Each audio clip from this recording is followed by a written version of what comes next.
నమస్తే. నేను ఆంధ్రప్రదేశ్ క్యాబినెట్ సమావేశం జరిగింది. ఈ సమావేశంలో ముఖ్యమంత్రి నారా చంద్రబాబు నాయుడు గారు మంత్రుల యొక్క పనితనం మీద ర్యాంకులు ప్రకటించారు. ఇది రాష్ట్రంలో చాలా చర్చనీయాంశమైంది. ఇలా ర్యాంకులు ప్రకటించడం చంద్రబాబు నాయుడు గారికి కొత్తేమీ కాదు. 2014, 19 కాలంలో కూడా ర్యాంకులు ప్రకటించి అపాస్పాలైనటువంటి విషయం నాకు బాగా గుర్తుంది. అసలు నాకు తెలియగలుగుతానండి. 8 మాసాలు పరిపాలన చేసిన తర్వాత ర్యాంకులు ప్రకటించాల్సిన అవసరం ఏముందో నాకు అర్థం కానటువంటి అంశం.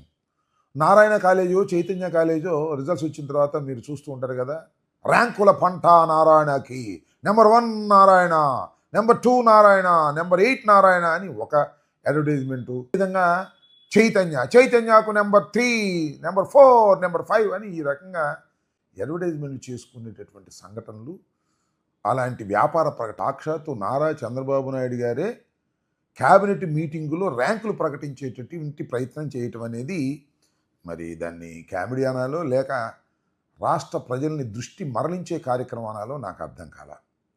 చిత్రం ఏంటంటే ఆయన ప్రకటించినటువంటి ర్యాంకుల్లో చంద్రబాబు నాయుడు గారికి 6వ ర్యాంకు ప్రకటించుకున్నారు. 6వ ర్యాంకు ప్రకటించుకున్నటువంటి చంద్రబాబు నాయుడు గారు మంత్రివర్గం పనితీరు బ్రహ్మాండంగా ఉండాలి, ఇంకా ముందుకు సాగాలి అని మాట్లాడుతున్నాడు. నువ్వు అసలు నెంబర్ 1 రావాలి కదా. నిజంగా పనితీరు తెలిసి ఉంటే ఈ రాష్ట్ర ముఖ్యమంత్రి నెంబర్ 1 స్థానానికి చేరాలి. ఆయన ఇచ్చిన ర్యాంకుల్లోనే వాళ్ళ అబ్బాయికి ఏమో 8వ ర్యాంకు వాళ్ళ అబ్బాయికి ఇచ్చాడు. ఉప ముఖ్యమంత్రి గారికి ఏమో 10వ ర్యాంకు ఇచ్చారు. ఏమిటి ఈ ర్యాంకులు నాకు అర్థం కాల.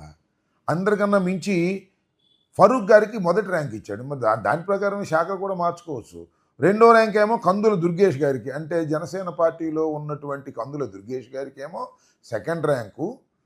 ఎవరి పేరు మీద అయితే కందుల దుర్గేష్ గారు గెలుపొంది క్యాబినెట్లోకి వచ్చారో ఆయనకేమో 10వ ర్యాంకు ఇచ్చేటటువంటి ప్రయత్నం చేశారు. ఈ ర్యాంకుల పిచ్చి ఏమిటో, దీని ఆర్భాటం ఏమిటో నాకైతే అర్థం కాల. వాసంశెట్టి సుభాష్కి, ఎందుకంటే చంద్రబాబు నాయుడు గారు పాపం ఆయన మొట్టమొదటి నుంచి చాలా వ్యతిరేకం ఉన్నాడు. ఆయనకేమో 25వ ర్యాంకు. పయ్యావుల కేశవులు చాలా సీనియరు, ఒక విధంగా అందరికన్నా కొద్దిగా సమర్థవంతమైనటువంటి పరిపాలన అందిస్తాడని ప్రజలు భావిస్తున్నటువంటి వ్యక్తుల్లో ఒకరు. ఆయనకేమో 24వ ర్యాంకు.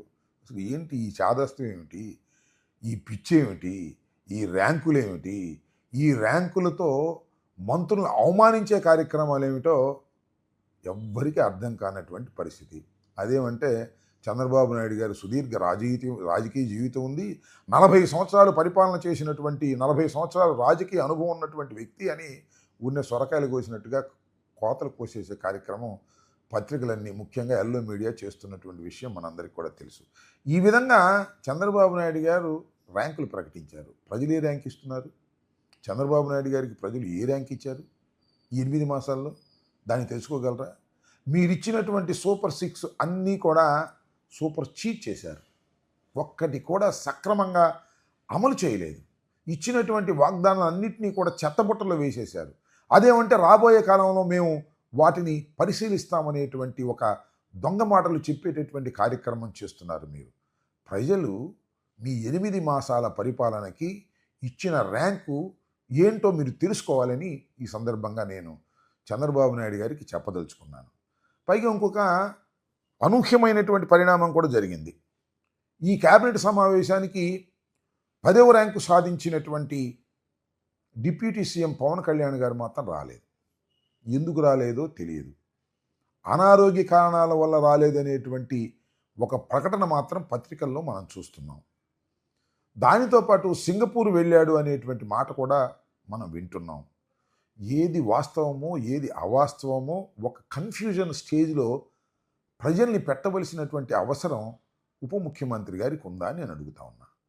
ఉప ముఖ్యమంత్రి గారు ఖచ్చితంగా తాను ఎక్కడున్నాను, ఏం చేస్తున్నాను, ఎందుకు క్యాబినెట్ మీటింగ్కు రాలేకపోతున్నాను అని ప్రజలకు ట్రాన్స్పరెంట్గా వివరణ ఇవ్వవలసినటువంటి పని లేదా అని అడుగుతా ఉన్నా. ఎందుకు వివరణ ఇవ్వడానికి భయపడుతున్నారు? మన సినిమా షూటింగ్లో ఉండి అసత్యాలను చెబుతున్నారా? లేకపోతే సింగపూర్ ఏదైనా పర్సనల్గా పని మీద వెళ్ళారా? నిజంగానే ఆరోగ్య పరిస్థితి బాగోక బెడ్ రెస్ట్ తీసుకుంటున్నారా? వెన్నెముక నొప్పిగా ఉండి, వీటికి క్లారిఫికేషన్ ఉండాలి కదా. ఎవరైనా సరే సాక్షాత్తు ఆయనే ఇవ్వచ్చు, కానీ ఆయన మాత్రం దానికి ఇవ్వడం లేదు. ఏమిటో మరి ఈ రకమైనటువంటి ధోరణి మరి ఎవరికీ నచ్చనటువంటి ధోరణి. 25 మంది మంత్రులు ఉన్నారు, 26ది ఖాళీగా ఉంది. ఆ ఖాళీగా ఉన్న సీట్ ఏమో ఎవరి కోసం ఎదురు చూస్తుందో మనకు తెలియదు. మనకున్నటువంటి సమాచారం ప్రకారం, ప్రజలకు అర్థమైన దాని ప్రకారం నాగబాబు గారి కోసం ఆ సీట్లో కర్చీఫ్ వేశారంటున్నారు. అసలు మంత్రివర్గంలో కర్చీఫ్లు వేయటం ఏంటో, ఆ మంత్రివర్గంలోకి తీసుకోకుండా ఉండటం ఏమిటో. ఈ మధ్యన పవన్ కళ్యాణ్ గారు ఒక స్టేట్మెంట్ ఇచ్చారు. మా అన్నగారైనటువంటి నాగబాబు గారు ఖచ్చితంగా ఎమ్మెల్సీ అయిన తర్వాత మాత్రమే క్యాబినెట్లోకి వస్తారు అని. మీకు చాలా సాంప్రదాయాల మీద గౌరవం ఉంది, సంతోషం.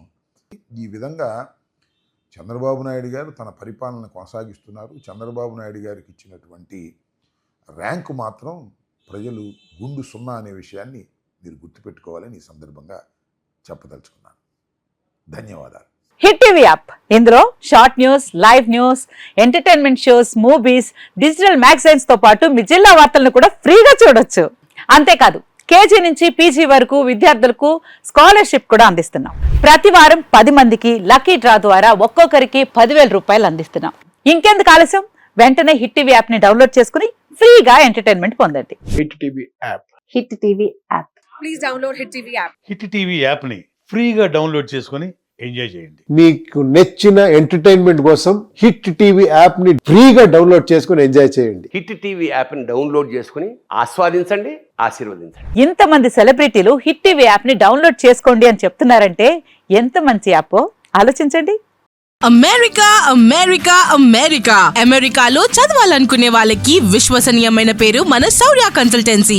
UK లో 1 year masters. UK లో 1 year masters. 2 years work permit up to 5 years visa. Contact Saurya Consultancy. Contact 89851 89851.